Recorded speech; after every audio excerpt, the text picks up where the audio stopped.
在我的門中，奉父子聖靈嘅名給他們施洗，凡我所吩咐你們的，都教訓他們遵守。我就常與你們同在，直到世界的世界。Имеется чугун стыда, и цикху, эрос стыда, миний танах тушаасан хийсэн биз.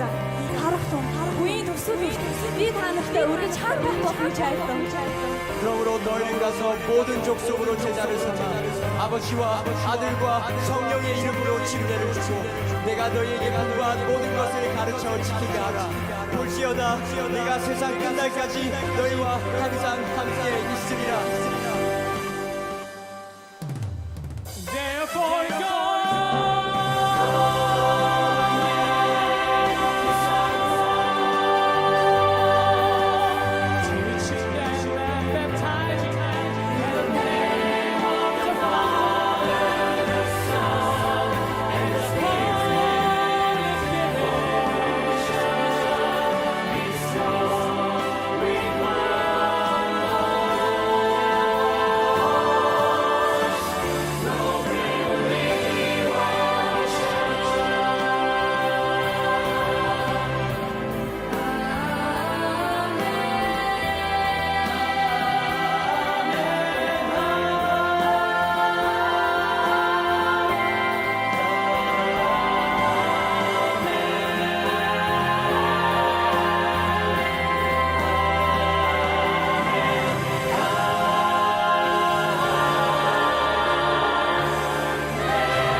안녕하세요. 네, 신한부흥의 오늘 마지막 날 맞이하게 되었습니다. 오늘 여전히 우리 강상 목사님이신 목동교회 담임을 맡고 계시는 주영식 목사님께서 우리에게 아버지의 말씀을 선포해 주시겠습니다. 오늘 아침 몇 가지 광고 사항을 먼저 말씀드리도록 하겠습니다. 아침 대용식 수령 안내입니다. 현장에 오신 분들은 예배가 마치고 나가실 때 개인 걸 가져가지 마시고 그냥 자기 부서로 돌아가시면 되겠습니다. 가면 부서 대표자가 김밥을 가지고 있을 겁니다. 가서 드시면 되겠습니다. 나가실 때 그냥 가시면 되겠습니다. 네, 오늘은 또 이웃사랑 실천 운동 한 번 더 광고를 좀 해드리도록 하겠습니다. 12월 4일까지 홍보 전단이 원목실에 비치되어 있습니다. 각 부서 대표자께서 원목실로 꼭 오셔서 다음 주 금요일까지인데요. 꼭 오셔서 우리 부서 인원수 곱하기 3부씩 가지고 가시면 되겠습니다. 홍보 전단은 각 부서에서 홍보용으로 좀 써주시고요. 12월 18일까지 성금을 모으셔서 경영관리실로 입금하신 다음에 영수증을 받으셔서 그 영수증은 원목실로 제출해 주시면 되겠습니다. 어제 솔로몬의 지혜 수상자입니다. 이렇게 10분의 선생님들께서 수상을 해 주셨습니다. 기도해 주세요. 계속 우리가 진행했었는데 오늘은 마지막 날이라 기도 제목을 넣지 않으셔도 되겠고요. 신한부흥의 기도 특공대가 계속 가동되고 있습니다. 모든 이번에 조금 안타까운 것은 기도 제목이 그렇게 많이 들어오진 않았는데 함께 기도를 좀 하고 있습니다. 위기에 있는 조카 부부의 관계를 회복시켜 주십시오. 안타까운 사연인데요. 그래도 우리가 관계 회복을 위해서 계속 기도하고 있습니다. 2021년 재림교회 선교를 위해 기도합니다. 각종 연합회장님, 각 기관장 이렇게 주요 직책들을 선출하는 선교가 되겠죠. 선교와 발전을 위해 또 신실한 청지기 직분을 감당할 인물을 선택해 주세요라고 기도 제목을 적어 주셨습니다. 순간마다 깨어 기도할 수 있도록 기도해 달라고 요청해 주셨고요. 출근한 지 열흘 정도 되었는데 잘 적응할 수 있도록 아마 신입사원이신 모양입니다. 잘 적응할 수 있도록 기도합니다. 또 하나님을 제 마음 중심에 두고 지혜롭고 강인한 사람이 될 수 있게 기도해 주세요. 하나님을 이번 기간을 통해서 하나님을 내 마음의 중심에 둘 수 있는 좋은 기회가 되지 않았을까라는 생각을 하게 됩니다. 출장 검진팀 건강하게, 그리고 출장이 코로나19로 취소되지 않게 해주세요. 출장 검진하시는 우리 직원분들 고생 많이 하시죠. 가는 곳이 또 일정 취소되지 않도록 기도하고 또 다니실 때마다 늘 건강하고 안전할 수 있도록 기도하겠습니다. 원목실 건강을 위해서 기도합니다. 감사합니다. 원목실 식구들을 위해서 또 기도 제목을 적어 주셨습니다. 축의 직원 신앙부흥회를 통하여 많은 직원분들의 마음에 하나님의 은혜와 예수님의 사랑이 함께하길 이런 기도 제목을 주셨는데요. 이미 은혜를 많이 받고 있습니다. 강사 목사님의 은혜로운 말씀을 통해서 우리가 하나님의 사랑과 은혜를 다시 한번 재확인하고 하나님 앞에 나아가게 되는 귀한 시간을 우리가 갖고 있죠. 이것을 위해서 또 계속 기도하겠습니다. 마지막 기도 제목은 좀 안타깝네요. 우울증 환자를 위해서 기도 제목을 좀 주셨는데요. 지인의 가족 또 자녀들이 좀 우울증에 걸린 모양이에요. 그래서 간절히 기도를 요청해 주셨습니다. 원목실에서 특별히 기도 제목을 가지고 계속 기도하도록 하겠습니다. 오늘은 그 중에 제일은 사랑이라라고 하는 제목으로 우리 목사님께서 말씀 주시겠는데요.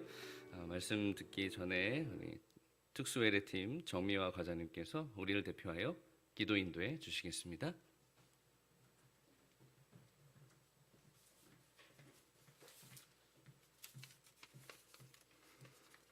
하나님 아버지, 삼육동산에 아름답게 변화하는 자연을 바라보며 하나님의 위대한 손길을 느끼게 하시니 감사합니다. 변하는 세상 속에서 변치 않으시는 주님을 바라보며 이 땅의 끝에 흔들리지 않기를 소망합니다. 아침 저녁으로 추워지는 날씨와 점점 증가하는 코로나로 인해 병원 임원 및 직원들이 힘들지 않고 강건할 수 있도록 도와주세요. 사랑의 하나님, 기도주일 동안 십자가 연습하는 사람들이라는 주제로 귀한 말씀을 주시니 감사합니다. 말씀을 전하는 목사님께 강건함과 성령 충만을 주셔서 오직 진리의 말씀만을 전가할 수 있도록 인도하여 주세요. 또한 말씀을 듣는 저희들에게도 성령님과 함께 하셔서 마음밭에 떨어진 귀한 말씀이 싹이 나고 열매를 맺어 30배, 60배, 100배의 결실을 맺을 수 있도록 도와주세요. 그리하여 시냇가에 신기운 나무가 시절을 쫓아 가시를 맺으며 그 잎사귀가 마르지 아니한 같이 주님을 의지하는 저희들의 삶이 주님께서 채워주시는 은혜로 복된 삶이 될 수 있도록 인도하여 주세요. 저희의 드리는 예배가 온 마음과 뜻과 힘을 다하여 드리는 예배가 되게 하여 주옵시고 시종을 주님께 의탁하옵고 거룩하신 예수 그리스도 이름으로 간절히 기도드립니다. 아멘.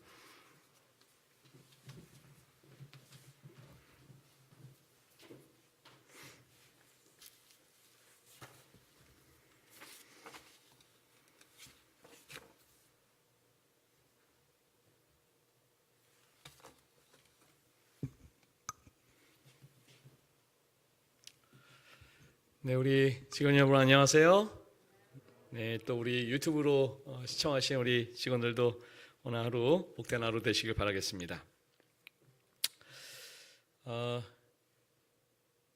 예전에 어느 집 화단에 봉숭아가 이렇게 예쁘게 피어 있는 것을 보면서 이런 생각이 났습니다.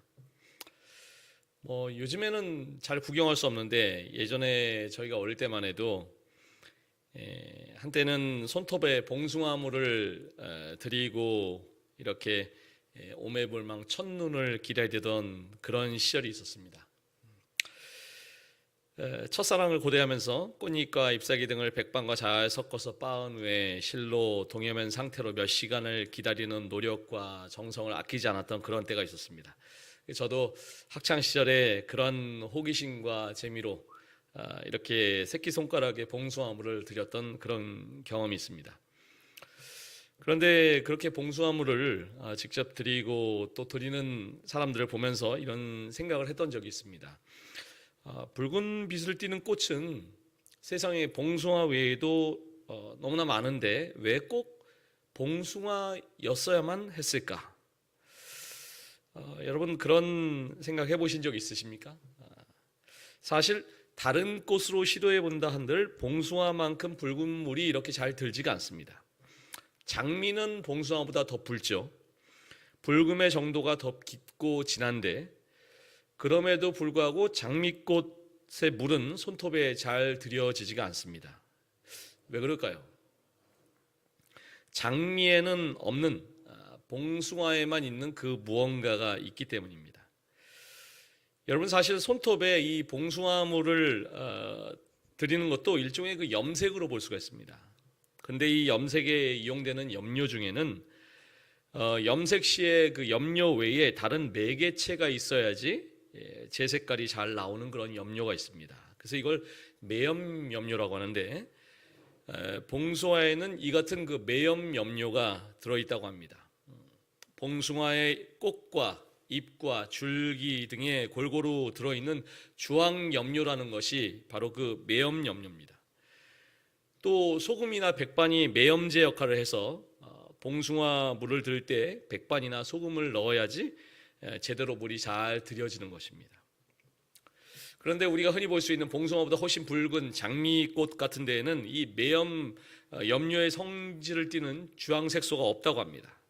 따라서 장미나 그 밖에 다른 꽃들이 아무리 짙은 붉은색을 가지고 있다 해도 주황색소가 없기 때문에 아무리 많은 백반을 넣어도 손톱에 붉은 물이 잘 들여지지가 않는 것입니다.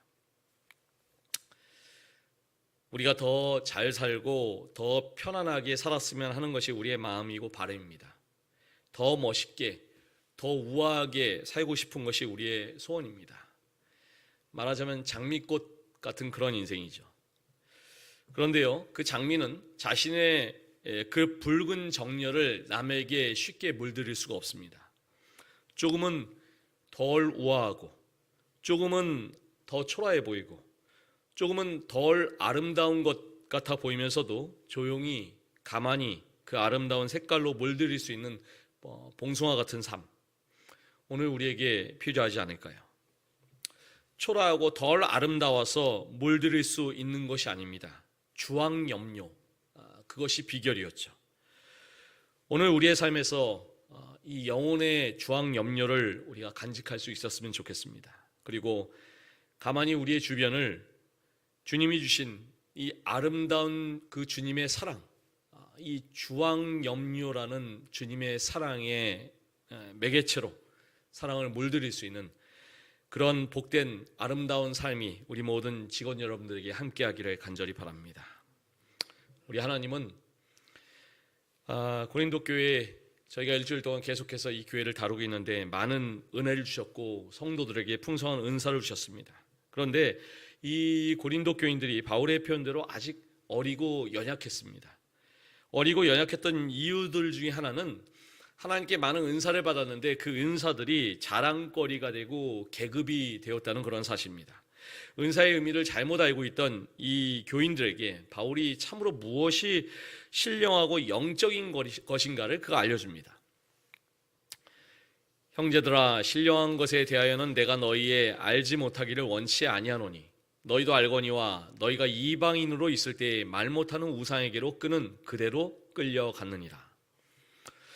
교회 안에서 은사를 받은 사람들이 어깨에 힘을 주고 다니고 또 은사를 못 받은 사람들은 움츠리고 다니면서 은사가 도리어 교회의 분쟁을 악화시키는 그런 원인이 되었습니다. 이에 바울이 먼저 성도들의 옛날 모습을 상기시켜 줍니다. 지금은 교회에서 직분을 가지고 영적인 은사를 받았지만 과거에는 너희들이 모두가 우상을 섬기던 그런 사람들이었으면 잊지 말라고 그렇게 이야기하는 것입니다. 헬라어나 영어나 모두 은사는 선물이라는 기프트, 선물이라는 뜻을 가지고 있습니다. 우리의 의지나 우리의 동기나 우리의 조건과 상관없이 하나님께서 우리에게 선물로 주시는 그런 은혜인 것입니다. 은사는 크게 누구에게나 주어지는 은사가 있고 선택적으로 주어지는 은사가 있고 두 가지의 종류가 있습니다. 그런데 가만히 우리가 살아가는 이 세상을 우리가 생각해 보면은 공기나 물처럼 삶에서 정말 중요한 것은 누구에게나 다 주어집니다. 하나님께서 절대적인 선물을 우리 모두에게 선물로 주셨습니다. 말씀을 보고 은혜 받는 은사, 또 찬양하는 은사, 기도하는 은사, 가장 중요한 이러한 믿음의 본질적인 은사들은 우리 모두에게 주셨습니다. 하나님의 백성이라면 우리가 은혜 받고 찬양하고 기도하고 헌신하고 이런 것들은 우리 모두에게 주어진 값없이 주어진 선물입니다. 그런데 반면에 어떤 은사는 있어도 좋고 없어도 좋은 그런 은사도 있습니다. 이런 은사는 선택적으로 주셔요. 예를 들어서 어떤 분들은 요리를 잘하는 그런 은사가 있습니다. 운전을 잘하는 은사를 가진 분이 있고 또 기술이 좋은 그런 은사가 있습니다.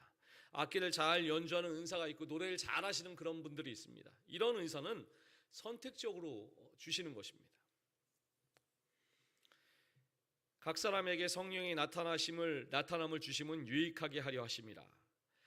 하나님께서 이 성령의 역사를 통해서 우리에게 각각 다양한 은사를 주시는 것은 궁극적으로 이 공동체를 유익하게 하기 위함입니다.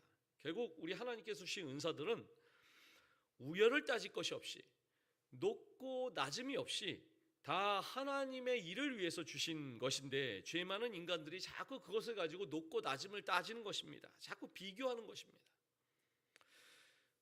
예수님과 함께했던 제자들에게서도 이런 고린도 교인들의 부족한 모습을 볼 수가 있었습니다. 자, 이 말씀에 보시면은 제자들 사이에서 천국에서 누가 큰가라는 이런 논쟁이 벌어졌습니다. 그래서 제자들이 예수님께 간단한 질문을 드렸습니다. 그런데 예수님의 대답이 너무 복잡해요. 자기들 중에 누가 더 크냐고 물었는데 이 어린아이와 같지 아니하면 천국에 들어갈 수 없다 이렇게 말씀하시고 나서 어린아이처럼 자기를 낮춰야지 천국에서 큰 사람이라고 이렇게 대답을 합니다. 알쏭달쏭한 그런 대답입니다. 그런데 예수님이 거기서 더 나가십니다. 이 말씀에 보시면 어린아이 하나를 영접하는 게 예수님을 영접하는 것이라고 말씀하시더니 작은 자 하나를 실족해 하면 차라리 연자맷돌을 목에 달아서 깊은 바다에 빠지는 게 낫다고 이렇게 말씀하십니다. 연자맷돌은 나귀에게 매개해서 돌리는 굉장히 큰 맷돌입니다. 그 큰 맷돌을 목에 매달고 깊은 바다에 빠지는 게 더 낫다? 설상가상으로 거기에 뭐라고 말씀하십니까? 이 예수님의 말씀을 읽으면 독설이 장난이 아닙니다. 설상가상으로 죄를 보면 차라리 손과 발을 자르고 눈을 빼어버리라고 그렇게 말씀합니다. 살벌하지 않습니까? 이 엄청난 질풍노도의 답변들, 엄청난 독설들, 이런 것들을 야기한 애초에 제일 처음에 간단한 질문이 뭐였어요? 우리 중에 주님 누가 더 큽니까? 단순해요. 제자들은 그냥 서로 우열을 가리고 싶었을 뿐입니다. 그런데 예수님은 이 간단한 질문에 대해서 간단하게 답하지 아니하시고 왜 이렇게 복잡하고 살벌하게 답변하셨을까요? 질문을 보면 그 사람의 관심사를 알 수가 있습니다. 제자들의 관심은 크기에 관심이 있었습니다. 다시 말해서 자기들 중에서 누가 제일 잘 나가는지를 갖다 확인하고 싶었습니다. 사람들이요, 이렇게 크기에 대한 관심이 있는 것이 사람들의 원래 본성입니다. 제가 키가 딱 180입니다. 근데 사람 마음이 항상 만족을 못해서 제가 예전에 항상 야, 내 키가 참 185만 됐으면 좋겠다 이런 얘기를 하니까 참 저보러 되게 재수없대요. 참 별로죠. 이 사람이 누구나 관심을 받고 싶고 칭찬을 받고 싶은 건 욕구가 있습니다. 큰아이가 미술을 전공하는데 자기 방에서 계속 그림을 그려요. 한참 동안 그림을 그리고 며칠을 그리고 나면은 가지고 나와가지고 엄마 아빠한테 보여줍니다. 왜 보여줘요? 칭찬받고 싶어서. 저는 할 수 있는 말을 다 동원해서 칭찬을 해줍니다. 너무 잘 그렸다. 근데 작은 아이는 그걸 봐도 시큰둥해요. 언니는 동생한테도 칭찬을 듣고 싶은데 관심도 안 줘요. 왜요? 자기하고 별로 관심도 없고 상관도 없으니까. 언니도 마찬가지예요. 동생한 관심 있는 거는 또 자기가 관심이 없어요. 근데 둘 다 공통적으로 관심 있는 게 있어요. 이 여자애들 둘이 관심 있는 거. 그게 뭐예요? 우리 딸아이들 키우는 부모님들 잘 아시죠? 옷이에요. 관심이 있는 데서 맞부딪히면 둘이서 이제 원수가 됩니다. 서로 몰래 옷 훔쳐 입고 가고 그것도 모르고 그 옷 찾다가 막 방방 뛰고, 이게 우리의 모습입니다.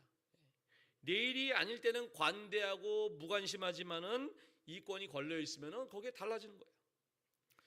이웃끼리 대화를 나눕니다. 우리 애가 참 공부를 안 해서 걱정이에요. 그러면은 그 얘기를 듣는 옆집 아줌마가 뭐 애들이 다 그렇죠. 뭐 착하고 건강하면 되죠. 뭐 그래도 애가 집은 꼬박꼬박 잘 들어오잖아요. 요즘에 가출하는 애들이 얼마나 많은데. 옆집 애한테는 그렇게 관대한 엄마가 집에 오면은 자기한테 뭐라고 얘기해요? 네가 지금 놀 때야? 수능 시험이 다음 주인데? 왜 관대하지 않습니까? 내 아이이기 때문에 관대하지 않은 것입니다.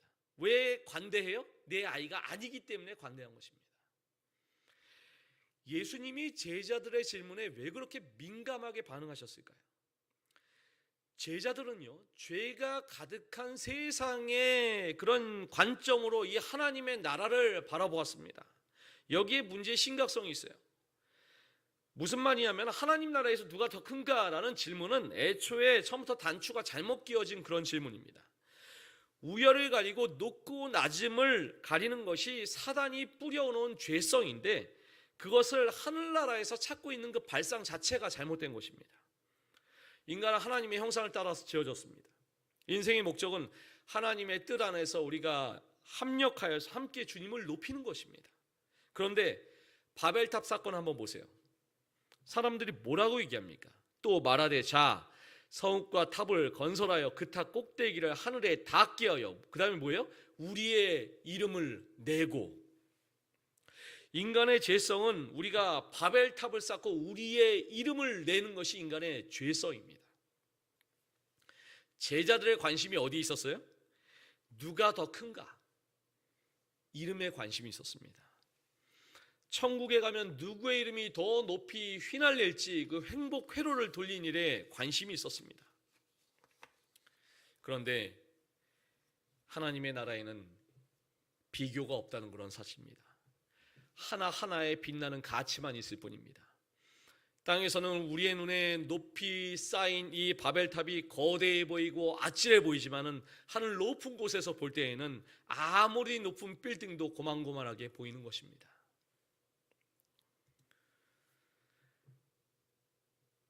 이 모든 일은 같은 한 성령이 행하사 그때때로 각 사람에게 나누어 주시느니라. C.S. 루이스는 이 세상은 하나님의 작업실이라고 그렇게 이야기를 했습니다. 저는 이 작업실이라는 표현이 참 좋습니다. 작업실은 작가가 어떤 목적을 가지고 작품을 만들어 나가는 그런 공간입니다. 하나님께서 오늘도 그분의 목적대로 우리를 각자를 하나님의 목적에 맞게 빚어 나가시는 것입니다. 각 사람에게 나누어 주시는 것이라는 말은 곧 우리는 모두 하나님이 나누어 주시는 것을 맡은 사람들이라는 그런 의미입니다. 그러므로 이 은사는 계급이 될 수가 없어요. 자랑이 될 수가 없습니다. 오히려 누군가의 유익을 위해서 우리가 이 은사를 활용해야 되는 것입니다. 다 병 고치는 은사를 가진 자겠느냐? 다 방언을 말하는 자겠느냐? 다 통역하는 자겠느냐? 너희는 더욱 큰 은사를 사모하라. 내가 또한 제일 좋은 길을 너희에게 보이리라. 놀랍게도 바울은 지금까지 소개한 것보다 더 큰 은사가 있다고 이야기합니다. 그러면서 고린도 교인들에게 그 은사를 사모하라고 이야기합니다. 더 큰 은사가 무엇일까요? 고린도전서 12장은 제일 좋은 길을 너희에게 보이리라 라는 그 말씀으로 가장 좋은 길에 대한 기대감을 주면서 끝을 맺습니다.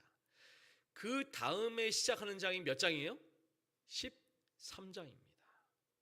여러분, 고린도전서 13장의 별명이 무엇입니까? 사랑장이죠. 사랑은 하나님께서 우리에게 주신 가장 큰 은사입니다. 뭐 방언의 은사나 치유하는 은사나 통역하는 은사나 이런 것들은 모든 성도들에게 필요한 은사가 아니에요. 그러나 사랑의 은사는 우리 모두가 사모해야 될 그런 은사입니다. 모두에게 필요한 은사입니다. 사랑이 없다면 나머지 은사는 아무런 소용이 없는 것입니다. 고린도전서 13장은 사랑장이라고 불릴 만큼 이 사랑에 대해서 정말 간결하고도 완벽하게 정의 내리고 있습니다. 특별히 이 장에서 다루고 있는 그 사랑은 개인이 아닌 우리 공동체 안에서의 사랑과 연합에 대해서 강조하고 있는 것이 고린도전서 13장입니다. 고린도 교회 가운데 심각한 분쟁이 있다는 것을 누구나 잘 알고 있었던 이 바울이 13장을 통해서 성도에게 교회가 지향해야 될 공동체의 모습을 알려주고자 하는 것입니다. 너희는 더욱 큰 은사를 사모하라. 내가 또한 제일 좋은 길을 너희에게 보이리라. 이 말씀으로 12장을 마무리하면서 13장을 통해서 사랑을 이야기합니다. 결국 바울이 말하고자 하는 가장 좋은 길은 뭐예요? 사랑의 길이었던 것입니다. 우리가 이제는 거울을 보는 것 같이 희미하나 그때에는 얼굴과 얼굴을 대하여 볼 것이요. 이제는 내가 부분적으로는 아나 그때에는 주께서 나를 아신 것 같이 내가 온전히 알리라. 그런즉 믿음, 소망, 사랑 이 세 가지는 항상 있을 것인데 그 중에 제일은 사랑이다. 당시에 사람들은 청동거울을 사용했습니다. 청동거울로 얼굴 보면 어떨까요?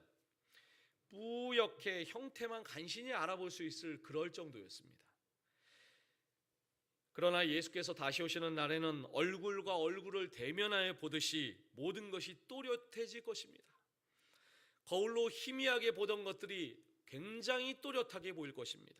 지금은 우리가 이 땅에서 주님께서 맺어주신 인간관계 가운데 그 사랑을 희미하게 연습하고 있는 것입니다.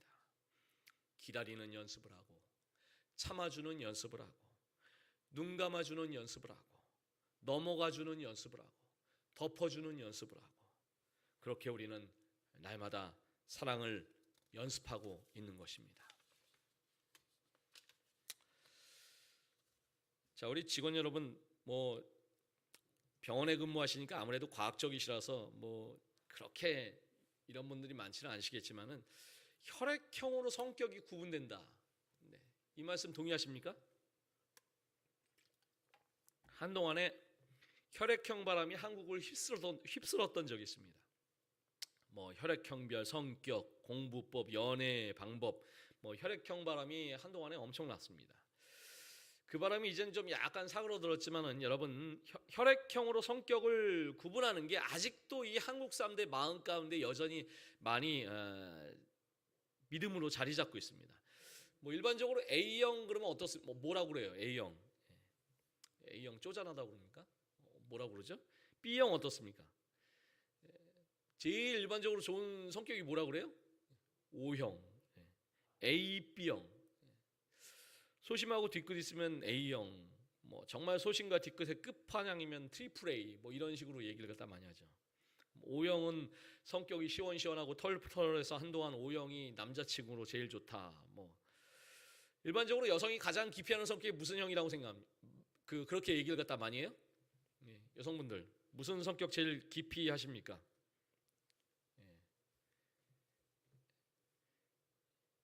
요즘엔 그런지 모르겠는데 옛날엔 B형 얘기를 갖다 되게 많이 했죠. B형. 남자들 B형. B형이 성격이 어떻게 돼 B형을 갖다 제일 기피할까요? 그래서 제가 혈액형으로 성격을 판단하는 게 영 제가 기분이 좋지가 않습니다. 제가 B형이라서 그런지 몰라도 기분이 안 좋아요. AB형 어떻다고 합니까? 보통 AB형이 천재 아니면 바보. 제가 공교롭게도 제 주변 여자들이 다 A병이에요. 어머니가 A병이고 저희 집사람이 A병이고 저희 두 딸들이 다 A병입니다. 제가 보면 그러면 저희 주변에 있는 여자들 보면 다 천재 아니면 바보인데 제가 보니까 천재도 없고 바보도 없어요. 그래서 세상에서 제일 바보 같은 게 혈액형으로 사람을 판단하고 성격을 판단하는 것입니다. 예전에 그 심리학자들이 학생들에게 성격을 테스트하고 결과에 상관없이 그 신문의 점성술란의 내용을 고쳐서 섞어놓고 학생들에게 무작위로 나눠줬습니다. 그 결과 검사를 했던 학생들이 대부분 가짜 해석을 보고서 이거 나하고 똑같다 다 그렇게 대답을 했어요. 이것을 가리켜서 반엄 효과라고 합니다. 혈액형 맹신론이 이 전형적인 반엄 효과예요. 정말 이런 게 궁금하면은 심리학적으로나 통계학적으로 검증된 여러 가지 성격 유형 검사가 많이 있으니까 차라리 그런 것들이 훨씬 더 정확합니다. 근데 요즘에 제가 놀란 게 부쩍 요즘에 젊은이들이 많이 하는 검사가 이제 MBTI 검사를 갖다 부쩍 많이 하는데, 그러나 TV나 유튜브 같은 데서도 보면은 MBTI 검사를 하고서 이게 자기 유형이 뭐라고 하는 그런 것들을 갖다 굉장히 많이 볼 수가 있습니다. 제가 볼 때는 좀 살짝 걱정스러운 면도 많이 있습니다.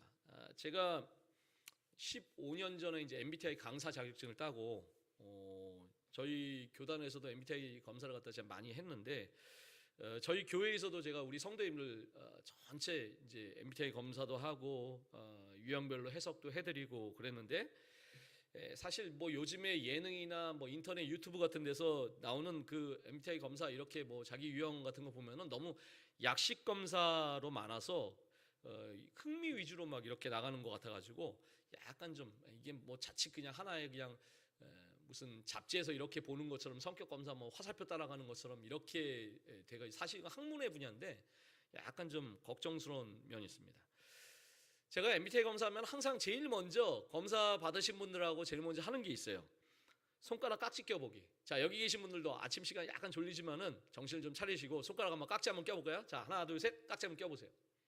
깍지 한번 껴보세요. 다시 풀었다가 하나 둘 셋 깍지 한번 껴보세요. 자, 내 깍지 낀 내 손을 보세요. 왼손 엄지가 위에 올라가 있습니까? 오른손 엄지가 위에 올라가 있습니까? 예. 자, 깍지 풀으시고 왼손이 위로 올라갔다. 왼손. 손 내리시고 오른손이 위로 올라갔다. 예. 이 방송 보시는 분들 한번 해보시기 바랍니다. 왼손이 위로 올라갔나 오른손이 위로 올라갔나. 제가 보니까 왼손이 올라간 분들이 더 많으세요. 자, 그러면은 왼손이 올라간 분들이 더 많고 오른손이 올라간 분들이 더 적으면 오른손 올라가신 분들은 무슨 소수니까 무슨 신체에 무슨 장애가 있으십니까? 아니죠? 예, 그냥 자연스럽게 다시 한번 깍지 한번 껴보세요. 하나 둘 셋 100번을 깍지 껴봐도 다 똑같습니다. 왼손이 올라간 분들은 왼손이 먼저 올라가고 오른손이 올라간 분들은 오른손이 먼저 올라갑니다. 자, 일부러 반대로 한번 했어요. 일부러 반대로 하나 둘 셋 일부러 반대로. 느낌이 어떠세요? 예, 어색하고 뭐 손가락 하나 없는 것 같고 손가락 겹친 것 같고 굉장히 이상하죠? 예, 그렇습니다. 근데 이 손가락 깍지 끼는 게 내가 어렸을 때 엄마 아빠가 넌 손가락 깍지 낄 때 왼손가락 위로 오게 깍지 껴라 그렇게 가르쳐 주셨나요? 그렇지 않죠? 넌 기도할 때 오른손이 반드시 위로 올라가게 이렇게 깍지 끼고 기도해라. 부모님이 이렇게 가르쳐 주지 않습니다. 이거 누가 이렇게 해주신 거예요? 하나님께서 우리에게 자연스럽게 이렇게 만드신 거예요. 근데 누구는 왼손이 위로 올라가고 누구는 오른손이 위로 올라가고. MBTI 검사를 하면 16가지 유형이 나옵니다. 제 유형은 ESFJ인데요. 저는 제 유형이 좋아요. 그래서 제 명함에도 제 유형을 찍어가지고 그렇게 다닙니다. 검사를 해보신 분들은 자기 유형이 무엇인지를 다 아시죠? MBTI에서는 이렇게 이야기합니다. 16가지 유형 중에서 제일 좋은 유형이 무슨 유형입니까? 어떤 유형이 제일 좋은 유형이에요? 없어요. 다 좋아요. 다 하나님께서 가장 좋은 특성으로 만들어주신 그런 유형입니다. 그래서 이 검사를 할 때는 성격 검사로 얘기하지 않습니다. 성격이라고 이야기하면은 성격은 뭐가 들어가냐면 좋다 나쁘다가 들어갑니다. 누구누구는 성격이 참 좋아. 누구누구는 성격이 참 나빠. 우리 원목실에 윤영환 목사님 계신데 윤영환 목사님이 성격이 참 좋아요. 차마 여기서 나쁘다고 할 수가 없어요. 성격이 참 좋아. 우리 옆집 개똥이 아빠는 성격이 그냥 좋다 나쁘다 그러면 좋은데 원색적인 표현이죠. 우리 옆집 개똥이 아빠는 성격이 참 그냥 나쁘다고 얘기하지 않고 성격이 참 거지 같아. 지랄 맞아. 성격이라고 하면은 좋다 나쁘다가 들어갑니다. 그래서 여기서는 선천적인 선호성이라는 표현을 씁니다. 하나님께서 우리 각자에게 선천적인 선호성을 주셨습니다. 그런데 그게 다 달라요. 누구는 왼손이 올라가고 누구는 오른손이 올라갑니다. 다 달라요. 좋다 나쁘다를 말할 수가 없는 것입니다. 하나님께서 각기 다른 방법으로 일하게 하셨습니다. 고린도전서 12장에서 우리는 각각 다른 은사와 각각 다른 선천적 선호성을 지닌 사람들을 만납니다. 그들이 부족하고 어려서 그것을 서로 판단하고 우열을 정하고 싸웠지만은 바울은 그들에게 이야기합니다. 이것은 다 하나님께서 너희를 사랑해서 주신 것이니 서로 판단하지 말고 서로 우열을 정하지 말고 자랑하지 말고 각자가 받은 은사와 선호성을 가지고 하나님의 일을 하라고 이야기합니다. 각기 다른 다양한 은사로서 서로의 은사를 축복해주고 그것을 잘 활용하도록 하는 것이 이 영적인 공동체의 역할입니다. 내가 잘하는 것을 열심히 하셔서 하나님께 영광이 되고 우리 병원에게 유익이 되면 참 좋은 것입니다. 주님, 천국에서 누가 제일 큽니까? 라고 이렇게 물었는데 만약에 예수님이 근육질 파이터 추성훈을 세워놓고 이런 사람이라 라고 대답하시면 어떨까요? 역시 힘센 사람이 갑이구나라고 생각했을 것입니다.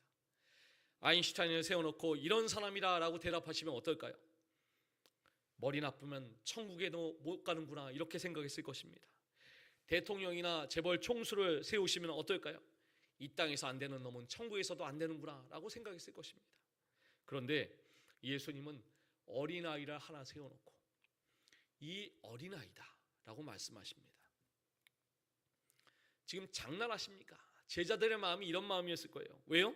어린아이는 본인들과 상대가 되지 않기 때문이에요. 어린아이를 보면 승부욕이 생기지 않습니다. 도전하고 싶은 마음이 없어요. 상대가 되지 않습니다. 파이터라면 나도 근육을 좀 키워볼 텐데, 박사라면 나도 공부 좀 해볼 텐데, 대통령이라면 나도 장차 좀 해볼 텐데, 어린아이라니. 예수님은 도대체 어린아이에게 무엇을 보신 것인가? 사람은 크기와 실력에 관심이 있습니다. 하지만 예수님은 어린아이를 보여주시면서 크기와 실력에 상관이 없다는 것을 말씀하십니다. 마음속에 그 생명을 향한 진심 어린 마음이 있는가? 정말 그 영혼을 물들이고 싶은 그 마음이 있는가? 그 다음에 주님이 참으로 멋있는 말씀을 주셨습니다. 두세 사람이 내 이름으로 모인 곳에는 나도 그들 중에 있느니라. 이것이 바로 천국입니다. 두세 사람은 같은 의미입니다. 공동체가 높고 낮음을 따지지 아니하고 사랑으로 연합하는가? 하나님을 사모하는 마음으로 기쁘게 땀 흘리는 그런 공동체인가? 언제나 주님을 향해서 달려가는 그런 공동체인가? 이것이 더 중요하다는 것입니다. 우리 병원도 하나님께서 다양한 은사를 주신 다양한 일꾼들이 함께 모여서 공동체를 이루어 나가고 있습니다. 우리의 역할과 은사가 다 다릅니다. 그러므로 우리가 받은 은사를 최선을 다해서 하나님과 교회와 우리의 기관을 위해서 사용할 때 그것이 가장 아름다운 일입니다. 하지만 사랑의 은사는 다르죠? 사랑의 은사는 한 사람도 빠짐없이 우리 모두가 받았고 우리 모두가 활용해야 되는 그런 은사입니다. 하나님께서 우리에게 주신 은사와 나에게 특별히 주신 은사를 100% 활용하셔서 우리 병원장님과 우리 모든 직원들이 하나님께 아름다운 열매를 드리고 우리 병원에게 아름다운 축복이 되시는 그런 우리 모든 직원 여러분들 되시기를 간절히 바라면서 말씀을 마치겠습니다. 기도하시겠습니다. 사랑의 아버지 하나님, 각기 다른 재능과 은사와 선호성을 가진 주의 자녀들이 함께 모여서 주의 기관에서 합력하여 선을 이룰 수 있도록 하여 주심을 인하여 감사합니다. 이 공동체에서 각자의 역할과 은사는 다르지만 주께서 우리에게 주신 공동의 은사, 사랑의 정신으로 주를 위해 주의 기관을 위해서 열심을 다하는 충성된 종들이 될 수 있도록 인도하여 주시옵소서. 주님께서 이 땅에서 맺어주신 관계 속에서 희미하지만 사랑을 연습하면서 주님의 오심을 사모하는 자녀들이 될 수 있도록 하여 주시옵소서. 우리 구주 예수 그리스도 이름으로 간절히 기도드리옵나이다. 아멘. 감사합니다. 복된 하루 되시기 바랍니다.